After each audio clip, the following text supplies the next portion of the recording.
बच्चों, कैसे हैं आप लोग। आशा करती हूँ आप लोग सब बहुत अच्छे होंगे। आपका इस प्रीता पहचान क्लासेस में स्वागत है। आज फिर एक नए अध्याय के साथ मैं प्रीता कुमारी झा।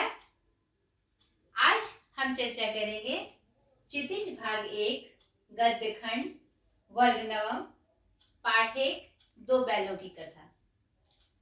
यह एक प्रमुख कहानी है मुंशी प्रेमचंद जी की, जिसका प्रकाशन वर्ष है 1931।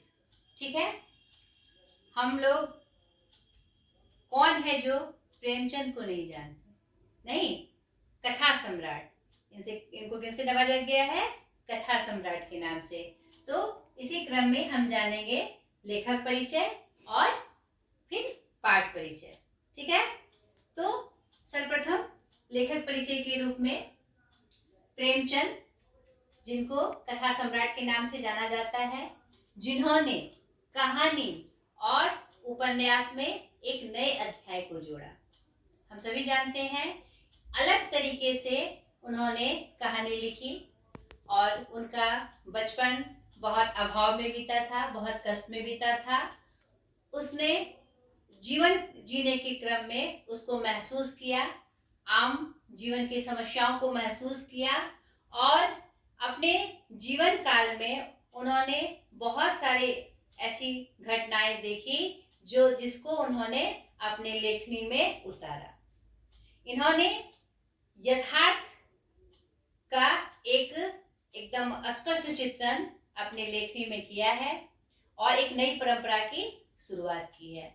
उनका यही लेखन शैली आज भी प्रासंगिक है, क्योंकि उन्होंने जिस भी पृष्ठभूमि को उठाया, चाहे वह ग्रामीण क्षेत्र का हो, चाहे वह नारी से संबंधित हो, चाहे वह किसान के दर्द से संबंधित हो, किसान शोषण से संबंधित हो, जो जमींदारी प्रथा थी उसका जो कुकरू रूप था उससे संबंधित हो, या पशु पक्षियों के आपसिक प्रेम से, नहीं, चाहे वह देश प्रेम से संबंधित हो, उन्होंने हर पहलू को इस तरह से यथार्थ रूप से उकेरा कि आज भी वह प्रासंगिक है। ठीक है, तो पहले हम थोड़ा उनका परिचय जान लें। उनका जन्म 31 जुलाई 1880 लम्ही ग्राम बनारस उत्तर प्रदेश में हुआ था और मृत्यु 8 अक्टूबर 1936 में। ठीक है बच्चों, उनके पिता का नाम अजायब राय था, माता का नाम आनंदी देवी, पत्नी शिवरानी देवी, ये इनकी द्वितीय पत्नी थी। इन्होंने भी प्रेमचंद की जीवनी लिखी है प्रेमचंद की कलम से, और इन्होंने इनके बेटे धन्नू और मन्नू, जो कि अमृत राय के नाम से प्रसिद्ध हैं। ठीक है, इन्होंने हंस, जागरण, माधुरी पत्रिका का संपादन किया। इनकी कहानियां मानसरोवर के 8 भागों में संकलित है। इनकी 300 कहानियां, लगभग 300 कहानियां उपलब्ध है। ठीक है, इसीलिए इन्हें क्या कहा गया? कथा सम्राट। यानी हर पहलू की इन्होंने कहानियां लिखी और इतने यथेष्ट ढंग से लिखी कि उसे बहुत पसंद किया जाता है। उनकी कहानी में पूस की रात, ईदगाह, नमक का दरोगा, कफन और मंगलसूत्र, जो कि उनका अंतिम कहानी है, जिसे बाद में उसके बेटे अमृत राय ने पूरा किया। तो उनकी किसी भी कहानी को आप उठा के देखिएगा, वह कितनी प्रासंगिक है। चाहे जिस भी विषय को उन्होंने उठाया, उनका लेखन और उनका चित्रण उन्होंने ऐसे किया जैसे कि सामने वह घटित हो रहा हो। पहले ये नवाब राय के नाम से लिखते थे। किस नाम से लिखते थे?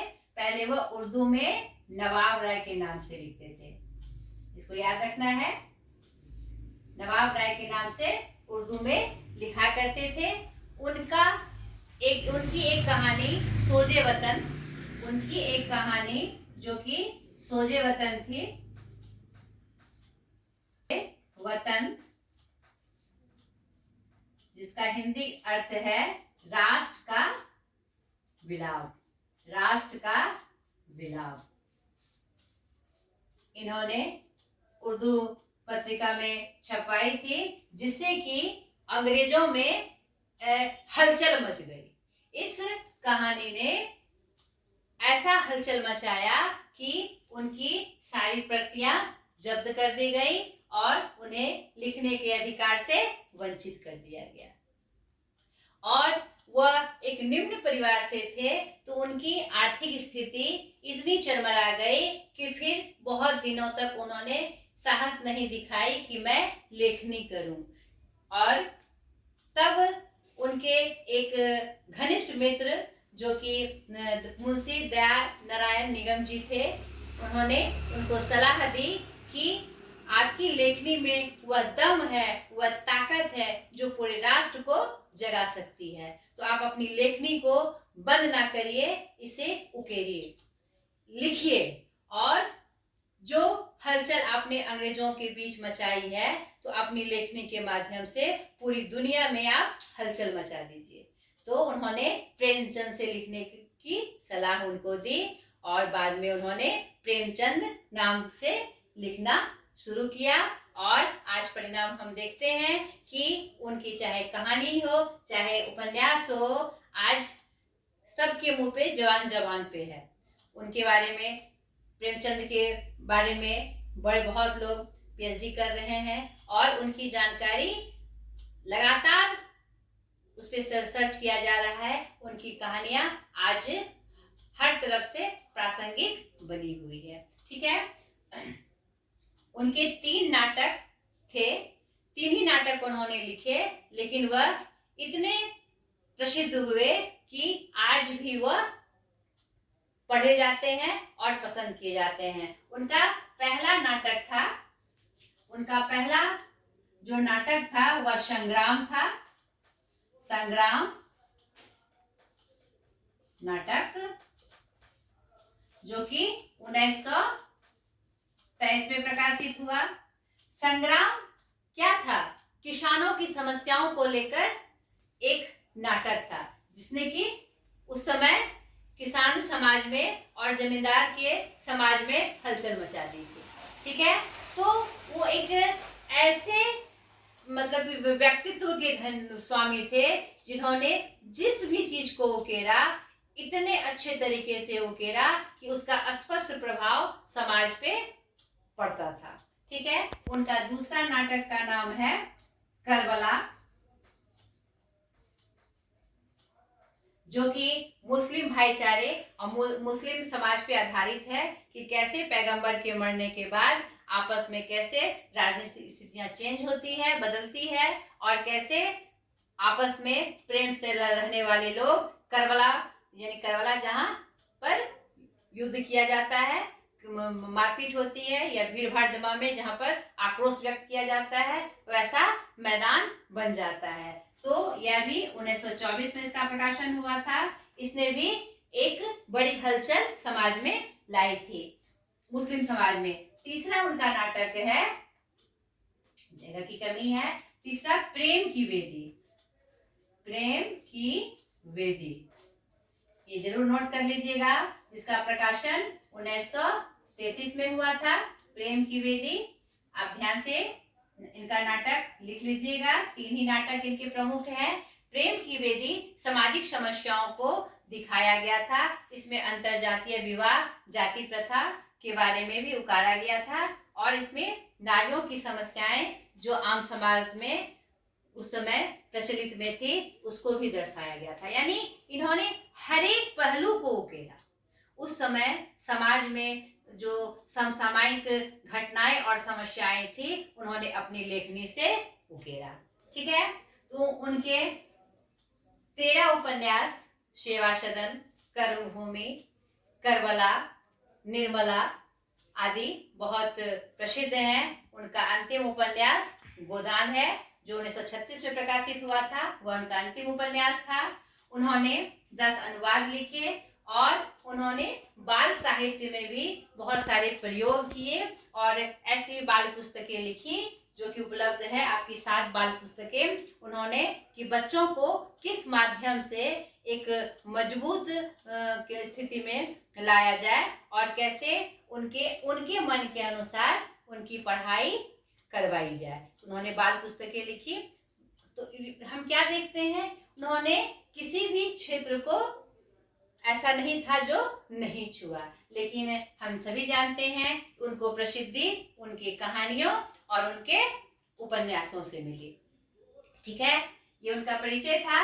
और प्रेमचंद के बारे में एक बात और प्रसिद्ध है कि उनका अभाव में जीवन होने के बाद भी वह एक लेखक थे नहीं, लेकिन फिर भी उन्होंने देश सेवा में अपनी लेखनी के माध्यम से एक सशक्त भूमिका निभाई और उन्हें हम कह सकते हैं कि वह आजादी के दूत थे। उन्होंने भारत को आजादी दिलाने में अपनी लेखनी के माध्यम से एक महत्वपूर्ण भूमिका निभाई। ठीक है, तो ये था उनका परिचय। अब पाठ परिचय के रूप में हम दो बैलों की कथा के बारे में जान जाएं।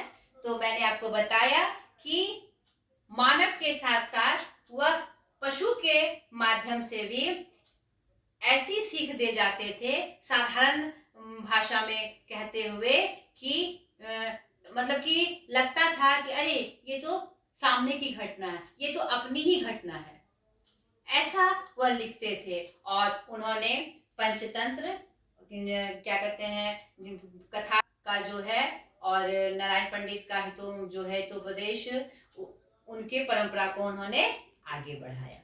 ठीक है, कि एक पशु पक्षी भी माध्यम हो सकते हैं हमें सही ज्ञान और स्पष्ट ज्ञान देने में। ठीक है, तो आज पाठ परिचय में हम जाने कि दो बैलों की कथा, यानी बैल की कथा। भाई उन्हें क्या सूझा, बैल की कथा। इस कथा के माध्यम से वह सर्वप्रथम तो किसान जीवन और पशुओं के साथ जो उनका समन्वय होता है उनके जीवन में, उसको बड़े अच्छे तरीके से उकेरा है। इसमें झूरी एक किसान है और उसके दो बैल हैं, हीरा और मोती।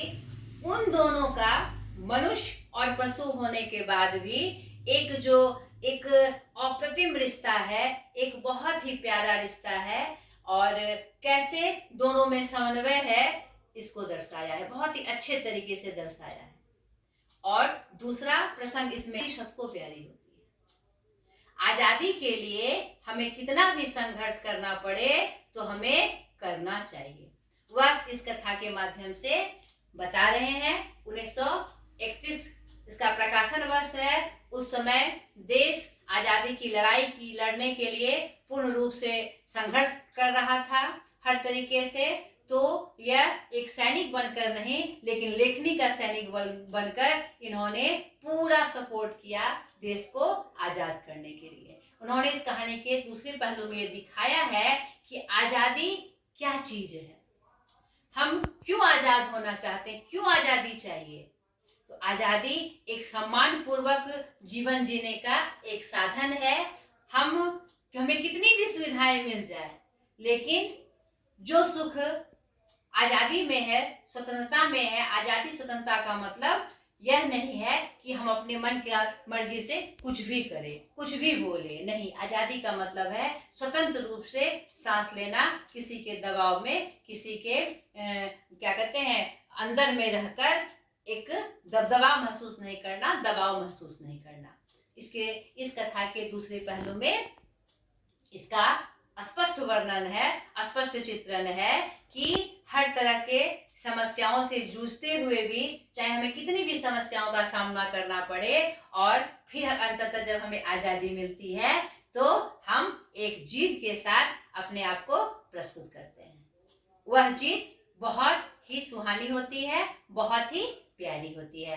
तो यह कथा है। आपको इस पाठ को समझने के लिए, दो बैलों की कथा समझने के लिए सर्वप्रथम आपको इसकी कहानी पूरी तरह से पढ़नी होगी। ठीक है, तभी आप इस पाठ को अच्छे से समझ पाइएगा। मैंने आपको इसमें क्या पहलू है उसके तरफ इशारा किया। और थोड़ा सा शॉर्ट वे में मैं और बता दूं इसके बारे में कि यह जो कथा शुरू होती है तो यहाँ पर मुंशी जी ने एक जो जानवर है गधा, नहीं उसको हम क्या कहते हैं, बेवकूफ। नहीं, किसी इंसान को जब हमें बेवकूफ साबित करना अगर हम चाहते हैं तो हम क्या कहते हैं, गधा है क्या रे, बिल्कुल गधा है तुम, यानी कि बेवकूफ है। लेकिन उन्होंने उस जानवर की भी नियति को स्पष्ट कर दिया कि गधा बेवकूफ इसलिए लोग कहते हैं क्योंकि वह बहुत ही सीधा होता है, वह किसी का विरोध नहीं करता, उसके सामने जैसी भी परिस्थिति आए वह समझौता कर लेता है। नहीं तो बताइए उनका उनकी सोच कितनी ऊंची थी। उन्होंने एक गधा जानवर जिसे हम बेवकूफ के नाम से नवाजते हैं, उन्होंने उसमें भी एक गुण देखा, नहीं कि वह इतना सीधा है कि हम उसे हंसकर बेवकूफ कह देते हैं, जबकि सच्चाई यह है कि वह किसी का विरोध नहीं करता, वह अपना ताम झाम नहीं दिखाता, अपना आक्रोश नहीं दिखाता, हर परिस्थिति में समझौता कर लेता है, हर चीज में सहमति दे देता है। तो ऐसे व्यक्ति को हम गधा या बेवकूफ की श्रेणी में रखते हैं। तो हमें ऐसा बनना चाहिए, लेकिन परिस्थितियों के अनुसार उसका विरोध भी करना आवश्यक है। यानी कि हर पैराग्राफ में लेखक प्रेमचंद जी हमें एक सीख दे रहे हैं। आगे इसी क्रम में वह बैल की चर्चा करते हैं कि जो बछिया के ताऊ है और गधे का छोटा भाई जो बैल है, वह भी पहले दर्जे का बेवकूफ होता है। नहीं, क्योंकि उसे भी जैसा कर दो, उससे जो भी काम करवा लो, उसे जैसे भी रख दो, वह चुपचाप सुन लेता है वह, और आपका विरोध नहीं करता। नहीं, इसी क्रम में कथा आगे बढ़ती है। झूरी किसान काछी जो है, उसके पास 2 पछाई जाति के बैले हैं, हीरा और मोती। और आगे की कथा में हम देखते हैं कि एक पशु के माध्यम से हीरा मोती में जो आपस का प्रेम है, आपस में जो समर्पण है, आपस में जो त्याग है, वह दर्शाया गया है कि चाहे कैसी भी परिस्थितियां हो, हमें मजबूती से अपने रिश्ते को निभाना आना चाहिए। बहुत सारी परिस्थितियां इस कहानी में हीरा मोती के पास सामने आई, लेकिन उनका जो रिश्ता था एक मजबूत बंधन में बंधा था। दोनों एक दूसरे के अच्छा करने के लिए तत्पर रहते थे। उन्हें जब भूसा डाला जाता था तो लोग दोनों सोचते थे कि अगला ज्यादा खा ले।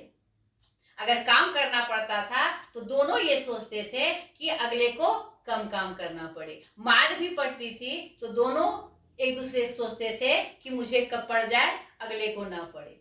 ऐसा प्रेम था उनके बीच। उन्होंने पशु के माध्यम से एक अनमोल रिश्ते, एक मजबूत रिश्ते की जो नींव होती है, उसको दर्शाया। उसके बाद कथा आगे बढ़ती है कि झूरी अपने दोनों बैलों को अपने साले साहब, जो गया नाम था उनके यहाँ भेजते हैं कुछ दिनों के लिए। लेकिन वहां पर जाकर वह देखते हैं, इनके दोनों बैलों के मन में एक अजीब सा कष्ट और दर्द उमड़ता है कि क्या परेशानी थी जो मालिक ने हमें घर से निकाल दिया। यानी अपना घर सबको प्यारा होता है। नहीं, अपने घर में अगर कष्ट भी है, थोड़ा सा सुविधा कम भी है, और चाहे जैसे भी है, अपना घर सबको प्यारा होता है। अपना घर सिर्फ पर्सनल घर नहीं होता, अपना देश भी होता है। तो इस कथन में, इस छोटे प्रसंग में भी हमें लेखक बहुत कुछ सिखा जाते हैं। कथा आगे बढ़ती है, वहां ले जाया जाता है। गया जिस तरह झूरी अपने बैलों से प्रेम करता था, गया वैसा प्रेम नहीं करता है, क्योंकि उसका आत्मिक संबंध उस दोनों से नहीं है। वह तो काम के लिए उसको लाया है, सूखा भूसा उसके आगे परोस दिया जाता है, उसका केयर नहीं किया जाता। यहाँ पर दोनों की जो छटपटाहट है अपने घर के प्रति, यानी कि अपने प्रति, अपनी स्वतंत्रता के प्रति, उसको लेखक ने ऐसे उकेरा है कि जैसे लगता है कि सामने वो घटित हो रहा है। कथा आगे बढ़ती है। इसी क्रम में दिखाया जाता है कि वह भाग के फिर से चले आते हैं, और इस भागने के का घटना से झूरी दुखी नहीं होता, वह खुश हो जाता है कि अपना मेरे पास लौट आया। उस समय की जो खुशी झूरी के चेहरे पे दिखती है, तो पत्नी के उल्हाना देने पर भी दोनों तीनों पे कोई प्रभाव, यानी हीरा मोती और झूरी पे कोई प्रभाव नहीं पड़ता है। इतनी आत्मिक खुशी होती है। यहाँ पर संबंध का जो स्नेह है उसको दर्शाया गया है। आगे फिर कथा बढ़ती है। फिर से गया यानी उनके साले साहब उनको लेने जाते हैं और कड़ेती से उन्हें रखा जाता है। उन कसकर उन पे वो क्या कहते हैं, लकड़ी के गांठें बांधी जाती है और उन्हें बहुत सारी मतलब कि असुविधाएं दी जाती है। लोग वो उसका दोनों हीरा मोती हमेशा विरोध करने के लिए तत्पर है।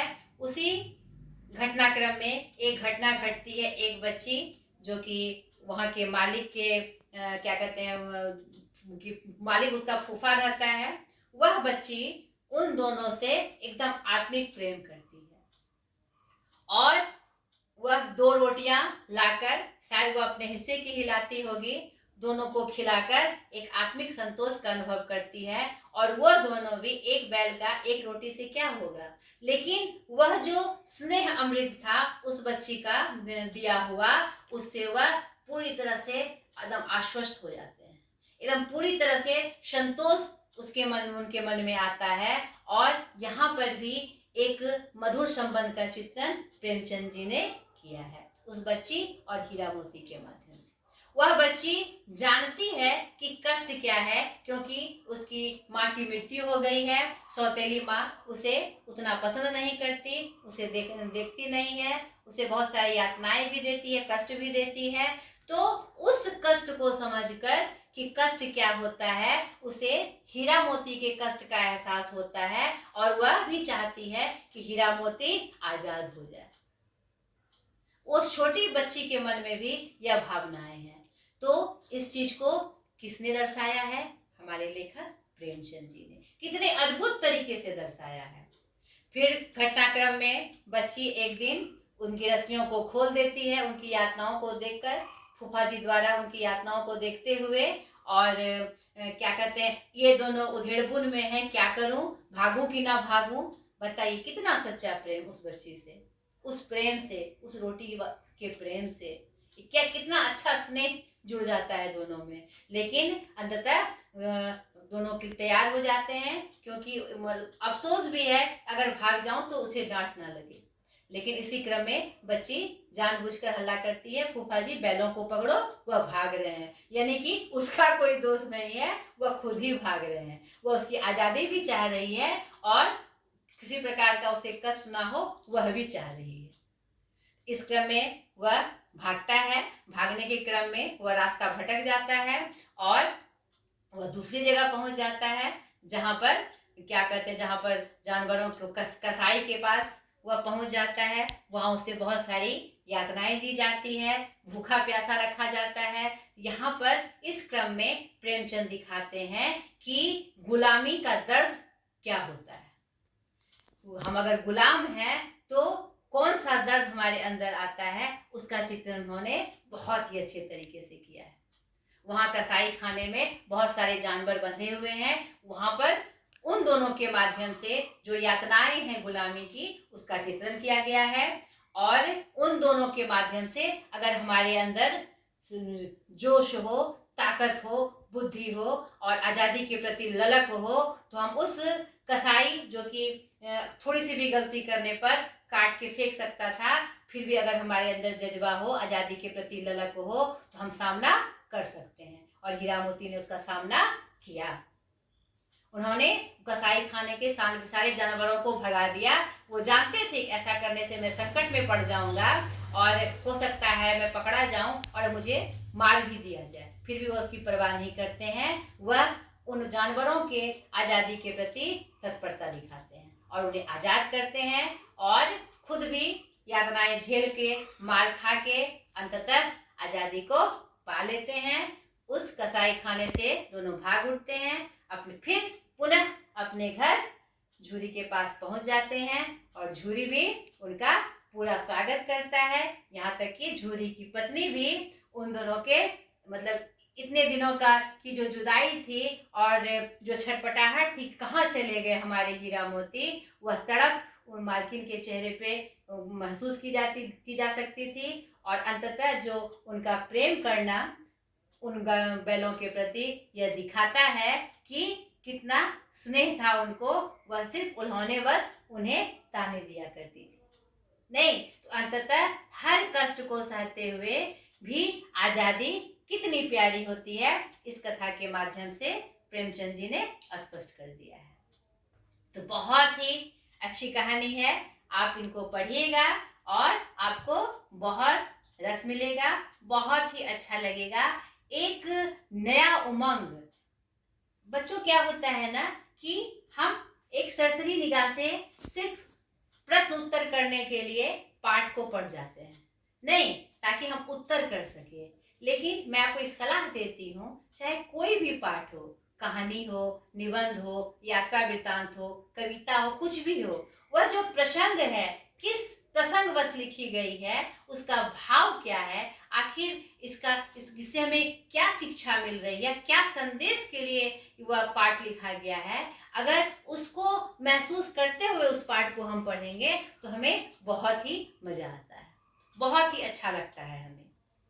तो आशा करती हूँ आपको ये प्रसंग, ये पाठ परिचय अच्छा लगा होगा और इस कहानी को आप जरूर पढ़िएगा और ऐसा सोच के पढ़िएगा कि इस कहानी का मुख्य संदेश क्या है। मैम ने जो बताया, क्या उसमें ऐसे घटनाक्रम है, क्या यही बातें उसमें लिखी गई है, आप दिलचस्पी के साथ पढ़िएगा तो फिर आपको और भी अच्छा लगेगा। ठीक है, तो आज तक के लिए इतना ही। पूरी कहानी एक वीडियो में पढ़ना संभव नहीं था, लेकिन मैंने पूरा सार आपको बता दिया। अब बात आती है इसके प्रश्न अभ्यास की, तो अगले वीडियो में मैं प्रश्न अभ्यास के साथ फिर उपस्थित होंगी। आज तक के लिए इतना ही, बाय।